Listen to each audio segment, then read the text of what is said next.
Akwụkwọ mbụ nke Samuel isi nke 31.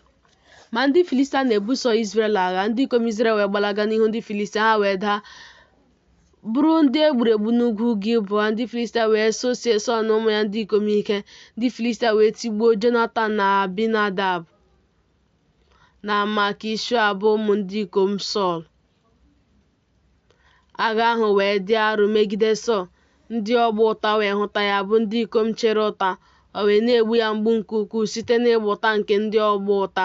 Sọl wee sị onye na-ebu ihe agha ya, mepụta mma agha gị, were ya mapuo m ahụ, ka ndị a na-ebighị ugwu ghara ịbịa mapuo m ahụ wee kwaa m emo. Ma onye na-ebu ihe agha ya ekweghị, n'ihi na ọ na-atụ egwu nke Sọl. Sọl wee were mma agha ya dakwasị ya. Onye na-ebu ihe agha ya wee hụ na Sọl anwụọ, ya onwe ya wee dakwasịkwa na mma agha ya, soro ya nwụọ. Sọl wee nwụọ, ya na ụmụ ya ndị ikom 3 na onye na-ebu ihe agha ya na ndị ikom ya niile n'otu n'ụbọchị ahụ. Ndị ikom Izrel ndị nọ n'ofe ọzọ ndagwurugwu ahụ na ndị nọ n'ofe Jọdan wee hụ na ndị ikom Izrel agbalagawo, hụkwa na Sọl na ụmụ ya ndị ikom anwụọ. Ha wee hapụ obodo niile ha gbalaga. Ndị Filistia wee bịa biri n'ime ha.